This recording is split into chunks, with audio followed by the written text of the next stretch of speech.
Hello, everybody. Welcome to Cookesville, USA, the wildest, wickedest, wealthiest big small town in the West. Video and audio podcast. Welcome. This is our fourth episode, but really it's the third episode talking about the book. Want to welcome Sarah Burns. Hi, Sarah. How are you? Hello. Doing Hey, great Eric. out in the West. Oh, good, good. Hey, Awesome. Eric. Doing good, man. Good. Doing good. How about yourself? I'm doing great. I'm excited to be able to talk about the third book in the audiobook series, right? Um, to kind of catch everybody up, there's three books for the audiobook. There is, and Sarah, correct me if I'm wrong, there's the Old West, which is the 1850s, right? Starting in 1846, that's when it Thank you. begins. Takes us Yes. into the Mexican War, the atmosphere in old Santa Fe as a neutral territory that the Americans have inserted themselves and kept peace there. And some of the characters, it's a crossroads, and it's a fun time for those that aren't going to war. Very fun. And that in particular really sets up the whole, not only the book, but the audiobook too, because Cookesville, USA is a historical fiction, and it talks about the founding of the real Bakersfield, California, but in the fictional way, which is Cookesville, USA, right? Yes, it is. It begins with Frank Cook, who is in the American military, and he's marching off to war in Mexico, and spends a night or two in Santa Fe and meets a certain person and comes back after the war. And he will be the founder of Cooksville. He's Captain Cook. I like a play on words. I like that. Yeah. In the modern century, he has a grandson named Sam Cook, and I like that play too. Yeah. uh, famous people that aren't famous and that are that become a new location in a different race and so forth. Yeah. Anyway, so he's the founder, just as um, Colonel Baker was the founder of Bakersfield. In 1850 it began, and then it was incorporated a few years later as a founded town in early California. 1850 is the very year that California entered the Union, after the Mexican War was settled and the Treaty of Guadalupe Hidalgo made it a U.S. territory. Then it becomes a state in 1 year, after the gold fields were prosperous and drew everybody to the west. So it mirrors Bakersfield's start, and it became known as Bakersfield because Colonel Baker allowed people traveling up and down the state to stay in his field. And Oh, so Frank Cook will have the same sort of theme going on when he founds Cookesville on the Cook River. Unbelievable. I Yeah, love it. yeah. I I love And love it. that. it's the entire saga uh, continues with his family all the way into the 21st century, Yes, which made it yes. really a lot of fun for me in those phases, because by book three, I'm alive, and I and as it begins, I'm not living in this area. I'm just a kid down in Kentucky or Orange County, and so, but I become acquainted with the history and am living here for several decades. So I know the town well. I know the people well. I know the stories well. Yeah, And while it has its negatives, the book points out so many positives for people. yeah, Why do they come to Bakersfield, and why do they stay, and why is it still growing and people want to retire here? Because there's land and it's cheaper than Southern California, and you can build and you can, yeah, it's a thriving community built yeah. on oil, agriculture, mining, everything. There's just a lot of money here. Unbelievable. And Yeah. and Bakersfield, for everybody that obviously is in the Southern California area, even in California, they know where Bakersfield is, but Bakersfield sits right north of Los Angeles, and Right then over the goes through the, mountains. yeah, right. That's what I Yeah. was gonna say, right over the mountains. And as you peek through, coming down out of the mountains, and you see Bakersfield sitting there. It's amazing to know that your book really has captured the essence of the creation of Bakersfield. Um, and I guess part book two is really about the 1950s and really sets up the end, book three. But then we meet Lenny and Sam Cooke, as you mentioned. And the great thing about the start of book two into book three is all these people are real people, Real right? people. Yeah. Yeah. And what do you say? I forget. All the names have been changed. To protect the innocent and the guilty. Yes. Thank you. Yes. Thank you. Yeah. Yes. Some Yeah. are more guilty than others. I mean, there's no law against having a hot love affair, extramarital, right? There's no law against that, but it's you're Yeah. out there playing tennis and you're hearing all about it. Really? Okay, I can't keep this under my hat forever. Wow. Wow. And speaking of love affairs and hot sex, Sex. yeah, to I think to read it is to one thing, but to listen to it is really completely different. Because I don't know, much like when you're playing tennis, it doesn't jar you. It's like, what are you guys talking about? But Yeah. to hear how you wrote it and how you put it together, um, and really how the narrators brought it out, um, and made it come alive.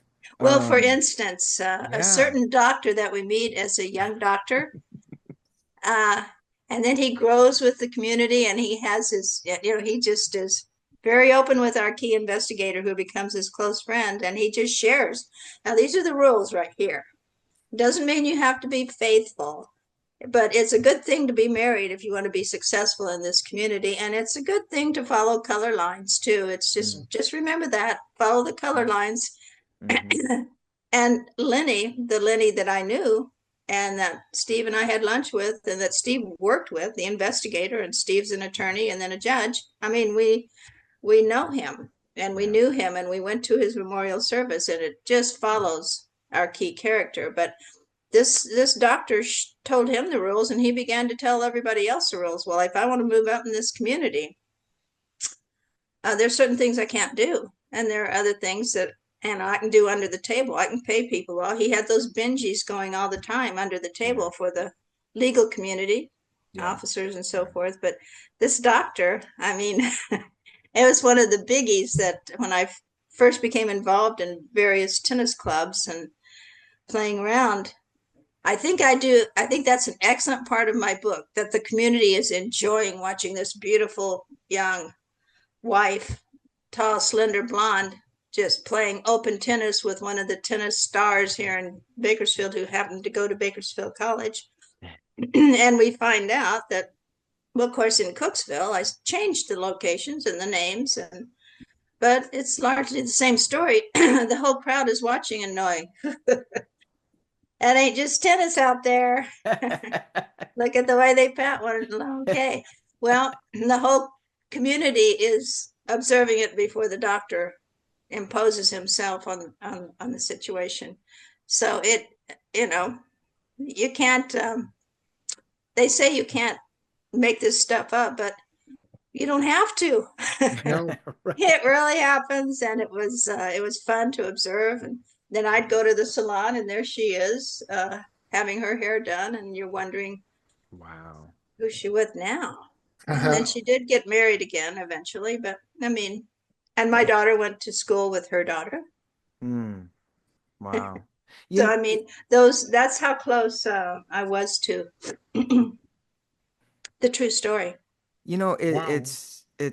it's funny in a way because you brought up, um, I think, well, there's so many things and thoughts. I think you wrote your book from just hearing you talk, and you made it like a discovery, um, in a way where some some some books like set it up and then they explain it. But really, your book is is almost like an honest timeline where it's an honest discovery that one situation leads to the next, which leads to the next. And then you really you interweave everybody's story. Um, and you really make the listener, and obviously Eric and I are really as married to this thing as you are, because when you live with the characters and you listen to their story, um, by the start of book three, you get a sense of, gosh, this is almost like, I don't want to say a part of your family, but a part of, like, because when you listen to an audiobook, you really get involved. So you I get Right. into think, I love reading books, but there's something about audiobooks that are a hmm bit more intimate to me. One yeah. thing with me is, I have problems sleeping, so I'll listen to something and I'll listen to audiobooks sometime. And like I think I told you how one time the audiobook entered into my dream and everyone talking was, saying what I was hearing in the Wow. audiobook. Wow. And That's as I wild. woke up, it's like, what was that? And my phone was still playing the audiobook. I don't even remember the book is the funny part. That's hilarious. Yeah, and to go with that, Sarah, what was that like? Obviously, you wrote, and what we did, obviously, when you read the actual book, as a reader, everything is put together, right? Everything kind of flows in. But in your audiobook, we decided, right, to put them into three separate books. And as you were writing the end of your book, what we are talking about, book three, what was that like for you? Because I know listening to it, I'll tell you my my my feelings about it. But and Eric, I want to get you and your feelings. But Sarah, what was that like as you wrote it? Did you have any like emotional connection All the with time. that? All the time. Yeah, I would pause because if you are doing a good job of writing a book, you reread it over and over. And if I leave it for a day or two and I pick it back up, I'm always making a slight change. And then when I get it perfect, I'd sit back and say, "Oh, that's so good." And then, I'm feeling their feelings. I mean, Mhm. you can't be a passive person and write a book like Cookesville. And you know what I mean? You Yeah. have to be involved. Yeah. And so I was very involved, and I at times, I just had a big smile on my face and boy, nailed that. But yeah, I having known so many of the people in the 80s and 90s, that's primarily the Yeah. period in which I was closely involved. Moved here as a kid, practically a youthful bride. Uh, After living in San Francisco for 8 months and then British Columbia for 9 months, and then we're in Oh. Bakersfield, and it's like, oh my God, this is so desolate.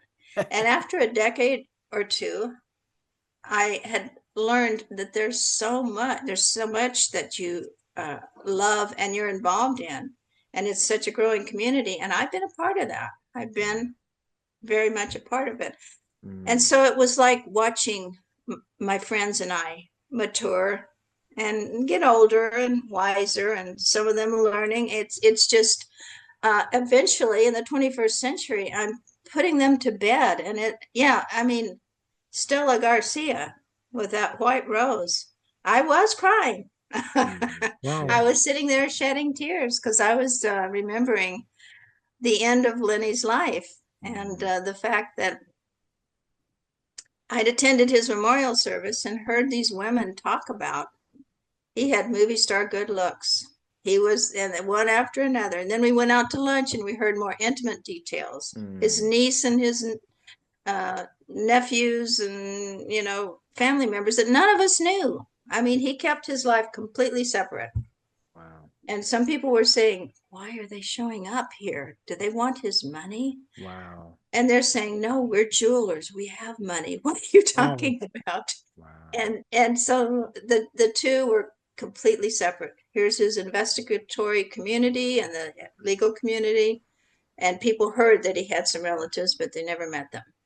And here we are all together. That will tell you how strict he was about compartmentalizing his life. And you can see it in the book. I think that's one way that I was really effective. You can Yeah. see that compartmentalization. Well, Very. the rule that I've lived by. And I may have these feelings, but I've got these rules. And what came number one for Lenny was being that authentic investigator who doesn't break any of the social rules so that I get hired by both sides, right? Both Yeah. sides. Yeah.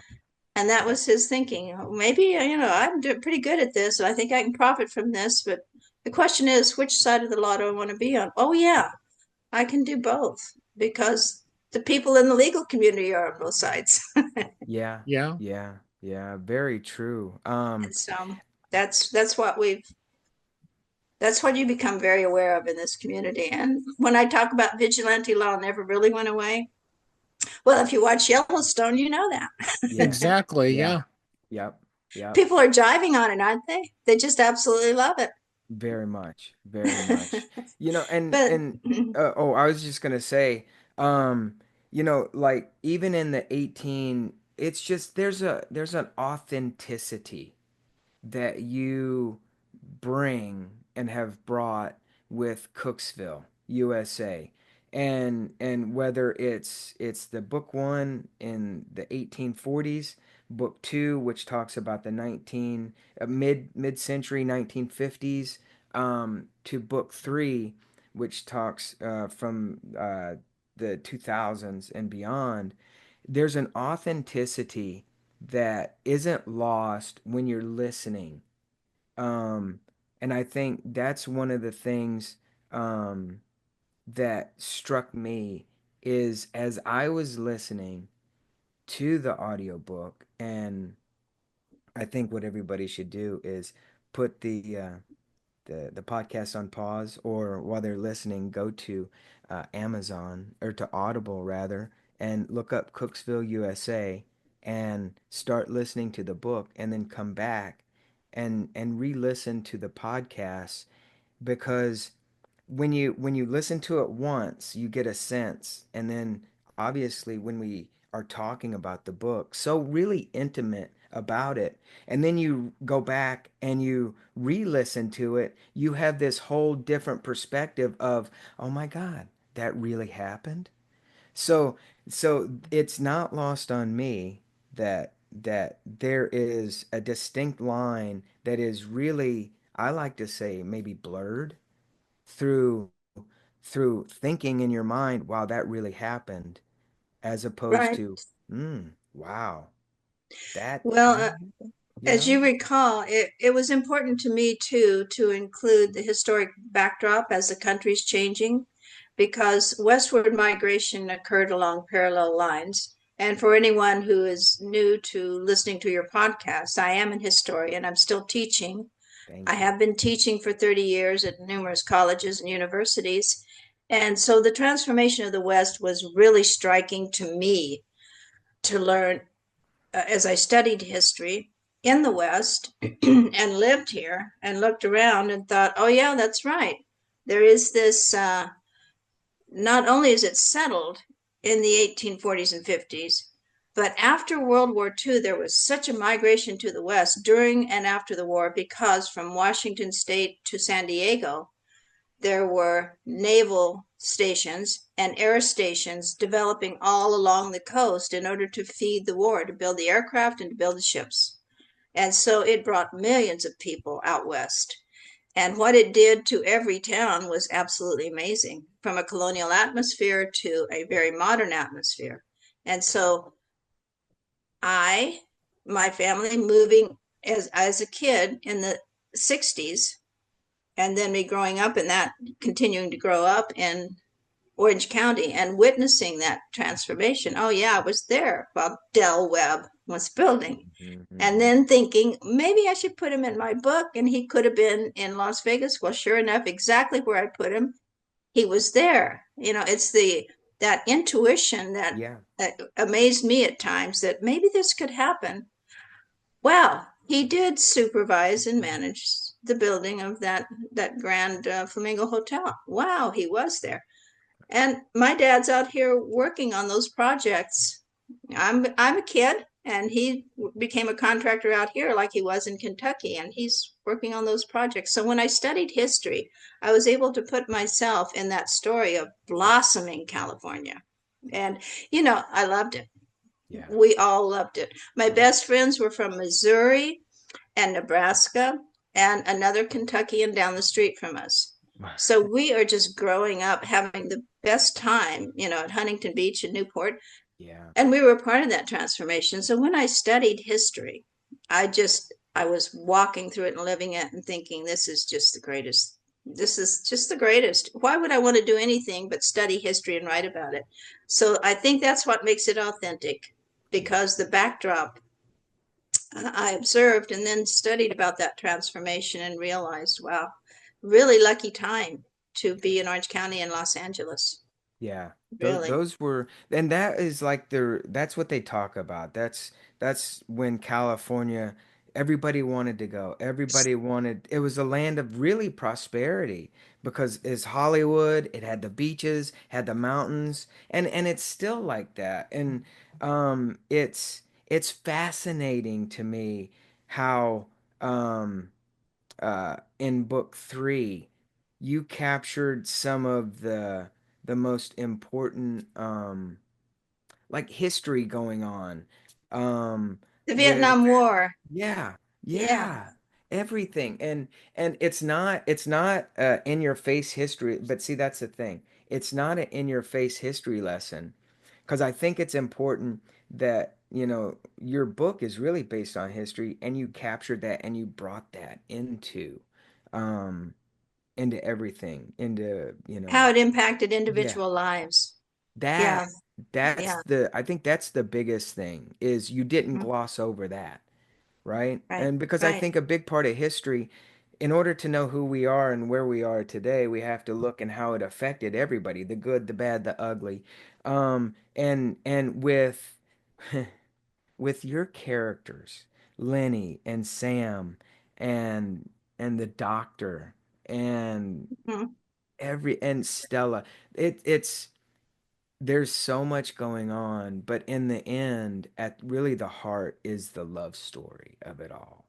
Right. And it kind of shows you in a way, it kind of reflects life that we live, right? No matter what we go through, no matter where we go, who we meet, it always really comes back in a way where it's meant to be.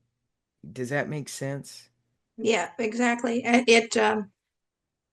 The choices that people make. Yeah.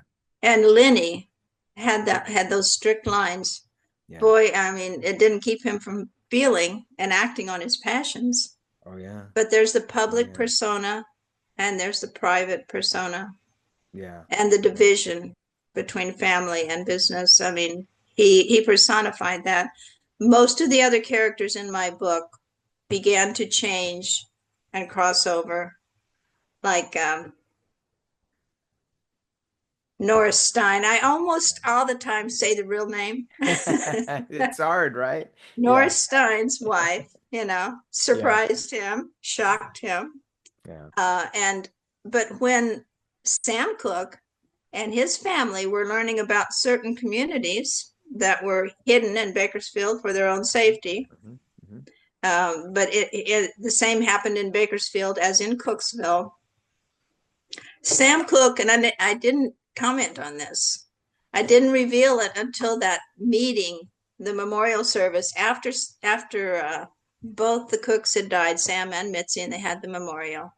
And all the characters came together around the table. Stella and Yeah. her son over here, Ooh. Lenny's over here, Yeah. and Yeah. and they're all there. Yeah. And you don't know till then that Howie, after going, their only son, Sam and Mitzi, and after going to Stanford, he came out of the closet and he's at the service with his husband. Yeah. You don't know Yeah. anything about it until that happens. Yeah. Yeah. And that's how, shh, you know. And there's one of my chapters that starts like that. Shh, those things are Mhm. not, you know, Yeah. important. Not, Yeah. it can't be Yep. public. Yep. Yep. But yeah, I just felt like Rachel came right out at a certain time. She Mm-hmm. didn't hide it. Mm-hmm.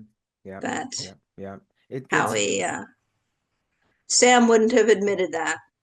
As mm, good as that family was, and yeah. they were, thank God. You know, I've said, I apologize to the reader at times. I will come back to the Cooks, because they were the stalwart family that really loved one another and really supported one another and stuck together through the years.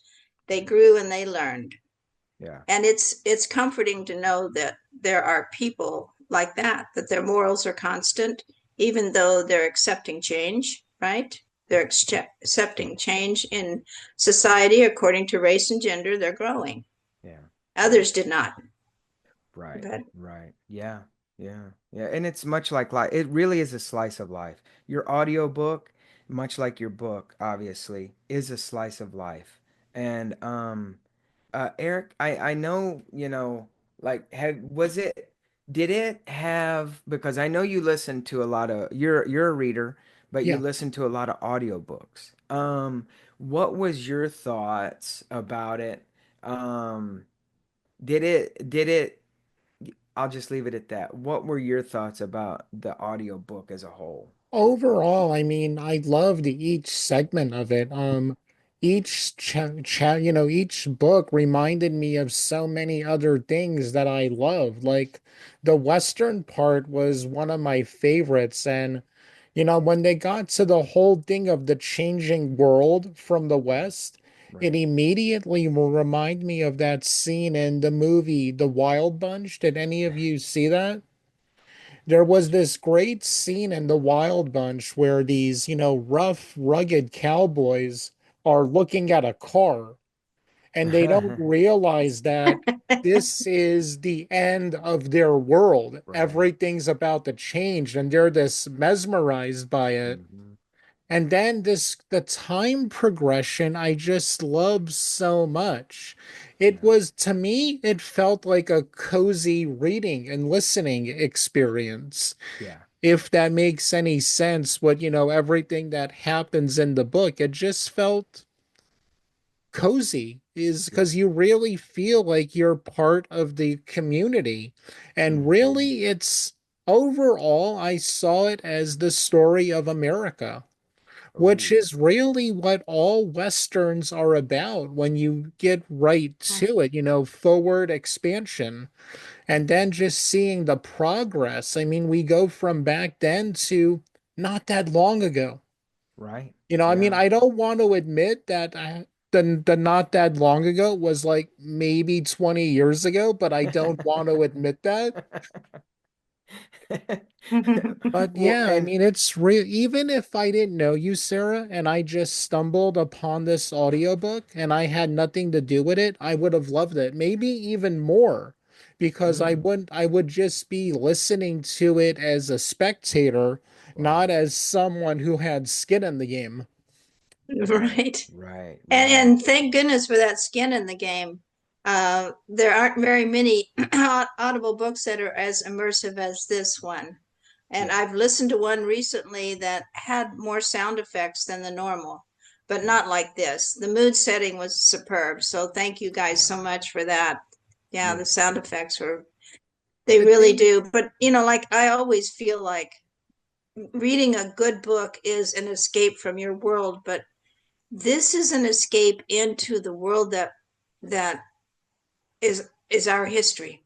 mm, It is our history, and I think that's part of it too. To recognize, the feeling of there's the East that's been there since the 1600s. It was colonial. All along the East Coast, those were colonial settlements, and they'd been there forever. But when they came west and they saw the land, That was the feeling that I think that people hold on to forever. And if you Yes. if you're a fan of Yellowstone, that's what he was trying to do. We can't let it change. This is our huge land, and don't let them turn it into a golf course and an airport, right? So Right. that's what Right. people are still looking for. Yeah. When they Yeah. come up from LA and they see that they can own several acres, or maybe they can own just, I mean, like I've told you, some of the homes in Seven Oaks area are 20 to 30,000 square feet. They're Wow. estates with Mhm. springs on them, and just unbelievable, Yeah. because uh, companies and medical groups are still relocating up here. And Yeah. the oil companies that didn't survive, well, still there's oil here, and there's Mm. still cotton here, and there's still all of the cash and food crops. So it's not going anywhere. Whereas some of Southern California turns into concrete, right? Yeah. Yep. Yeah.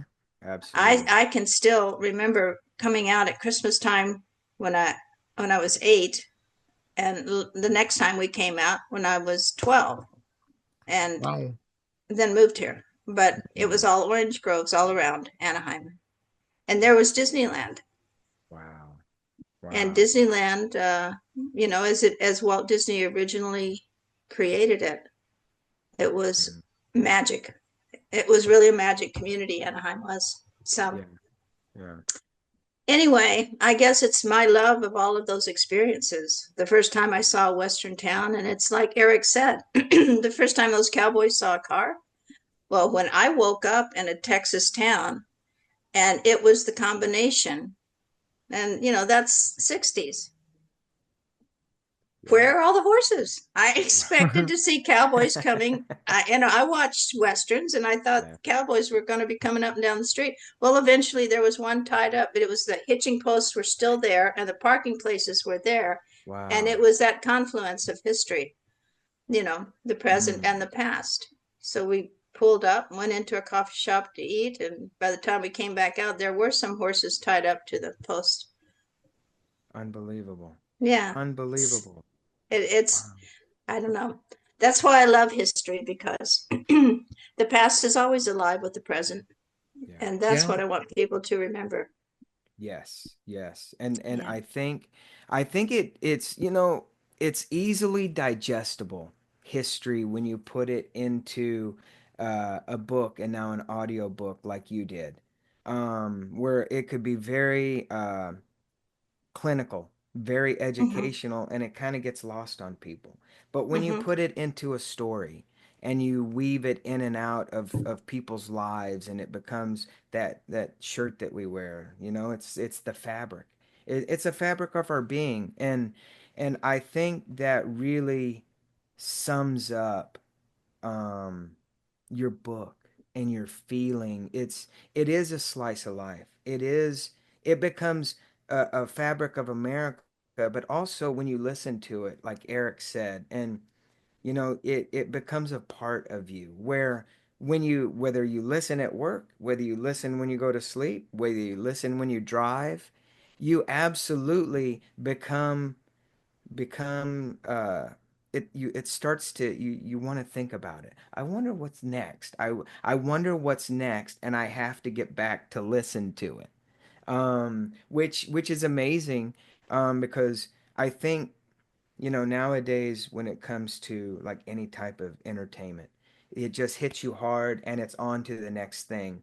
but but I think, and I say this in all seriousness, this captures the attention and it will hold on to you.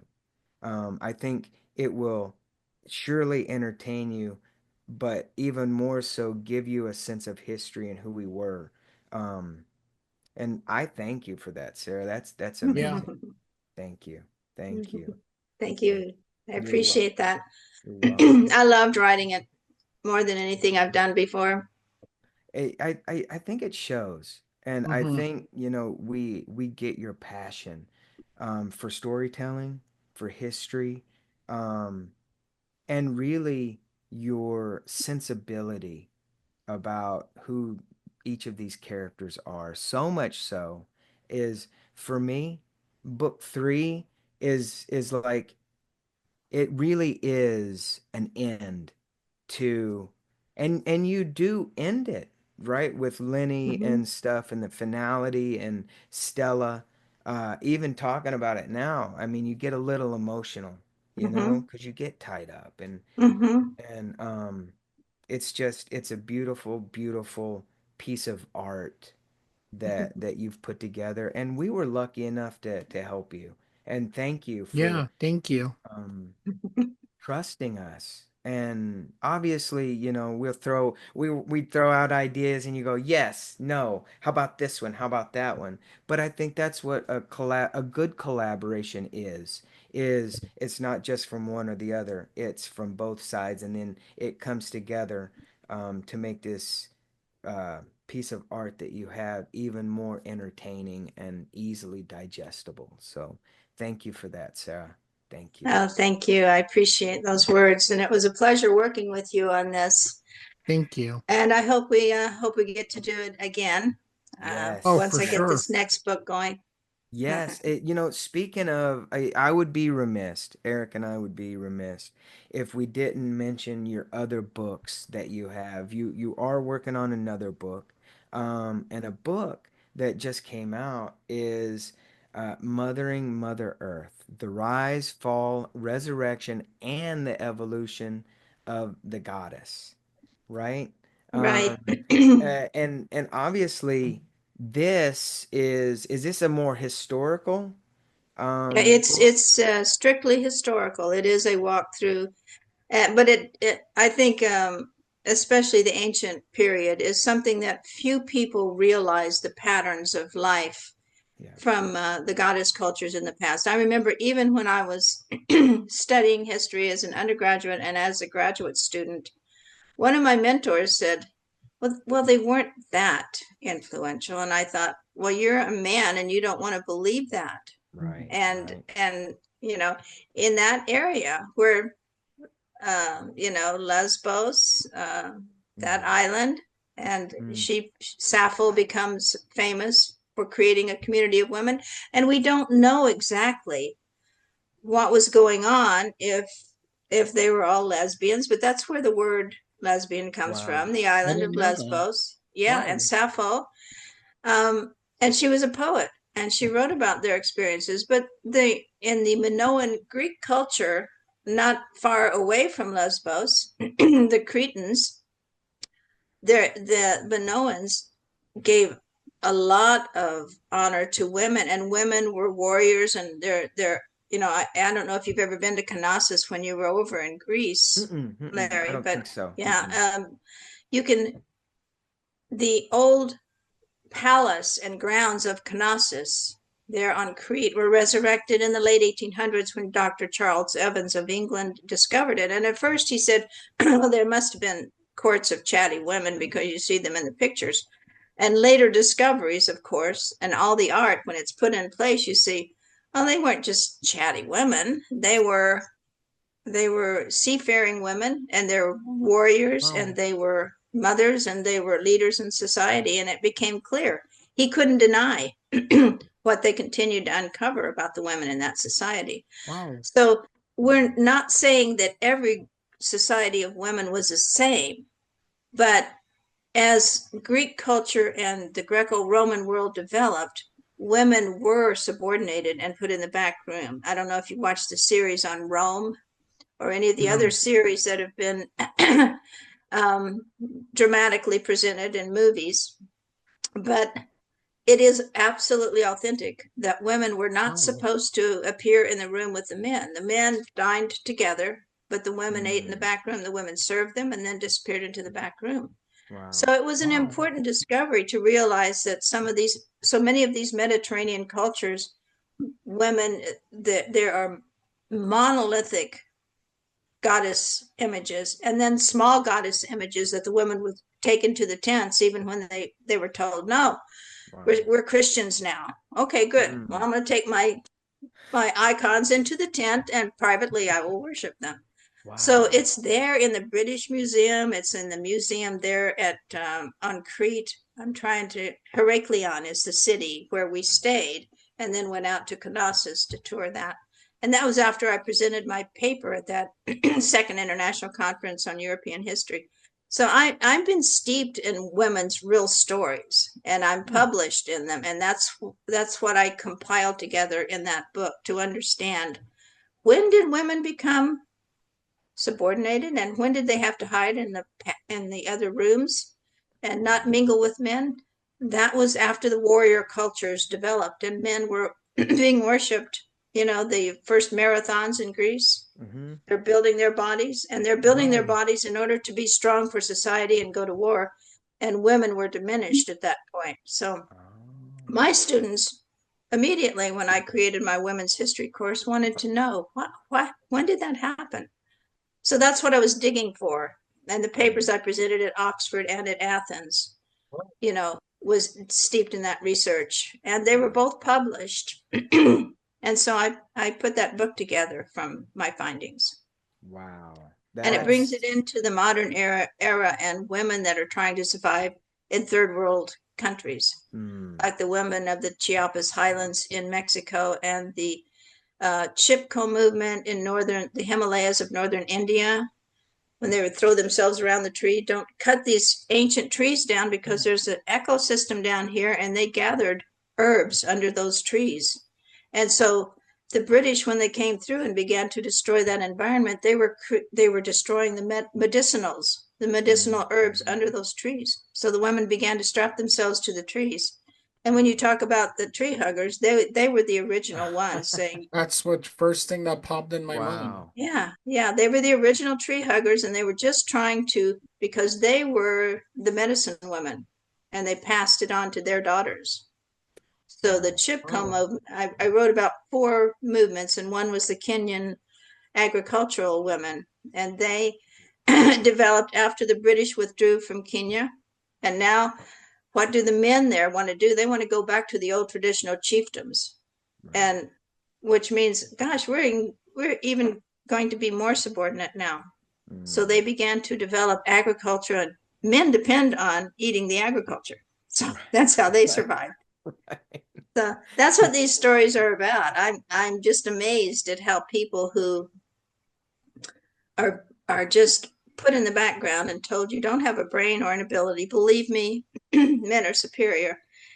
And so Mm. they found a way to survive Wow. the horrors they were going through. So My God. My God, Sarah. My God. wow. I don't I think uh, I know that you're an amazing woman.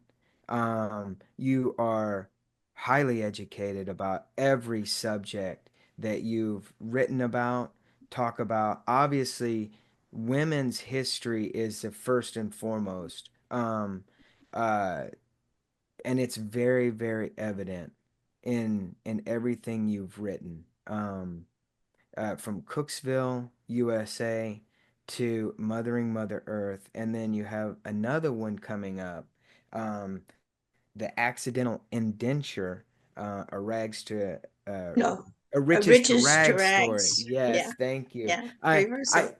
I have a feeling that this this synergy that we have, the momentum, I think it will continue. I hope it will continue.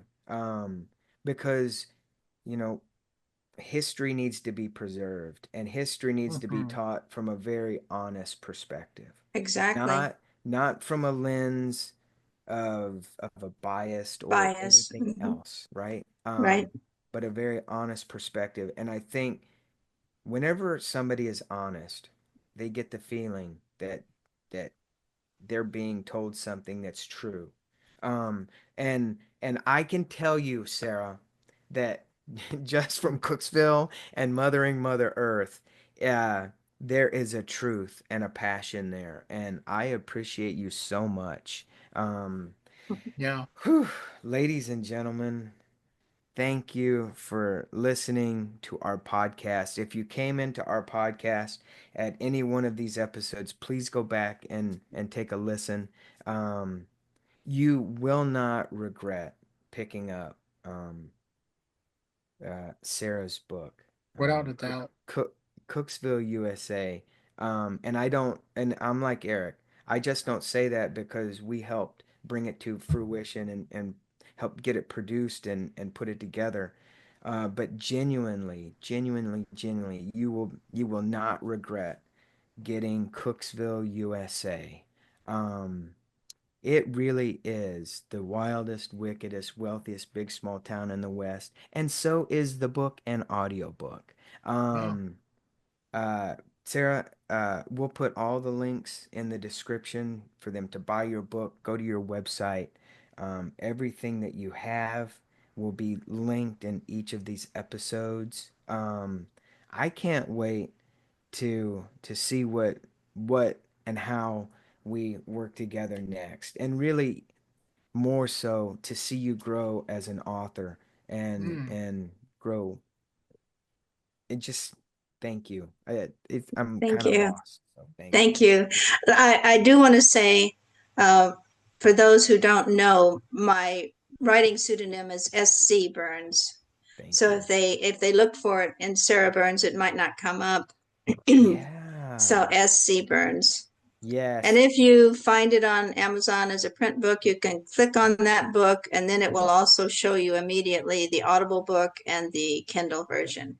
I love And it. Awesome. I intend to do the same thing eventually with the accidental indenture. Yes. Yes. So it will be out and it will be audible. And Yes. so Yes. that's Well, the And next. But I'll tell you what, I'll just give you. I've been thinking lately about the next book after that. And I'm thinking that people might be interested in knowing what Don and Damaris did in Los Angeles after they oh, left Cookesville. They're still connected, but I'm yes. thinking that could be some dig into those stories, because Los Angeles in the 70s, 80s, 90s, when they were Boy. going through Yeah. UCLA, becoming nurses and having those experiences, I'm thinking that might be a good pick up the threads, I and think the so. people that during that time Sam and Mitzi were still alive, and Lenny and his cohorts were going down to the races at Yeah. Del Mar, where the Yeah. surf meets the turf. mm. Yeah. Yeah. Yeah, I could dig more into that. To Boy, that would be I'll amazing. tell you, Michael Connolly wrote the Bosch series and writes a number of books about Los Angeles, and I just finished another one listening to it. And the very last few pages, he's in Bakersfield reporting Wow. and writing. And he brought that into the book. The Wow. character in the book comes to Bakersfield to do some work, but they do that occasionally. And Michael Connolly is very good about weaving the story of Bosch the detective, and then the Lincoln lawyer. That's Michael Connolly. I Mm-hmm. don't know if you've Yeah. seen Wow. the movie and the Mm-hmm. series. Mm-hmm. The series is really, really good. Wow. There's I a, gotta watch a the series. streaming series called The Lincoln Lawyer. Yeah, on Netflix. Yeah, it was really good. So anyway, I really like Michael Connolly, so I think I'm going to dig more into LA in that Mm. period. Well, and I I think think you that should. is the perfect cliffhanger to leave the series, this podcast on. Sarah, again, we want to thank you so much for letting us go on this journey with you. And again, everyone, now that you know all the background to the book, go get the audiobook, get the paperback too, so you could read along. Sarah, any closing words? Now, it's been a pleasure working with you, and I look forward to working with both of you again, or continuing to work with you. Larry, got to have those ads continue, and Yes. it was a Yes. real trip, and I love the end result. It was Awesome. Excellent. great production. So thanks to both of you. Thank you. Thank Appreciate you, it very everyone. much. Thank you. Thank you, everyone, and have a fantastic rest of your week.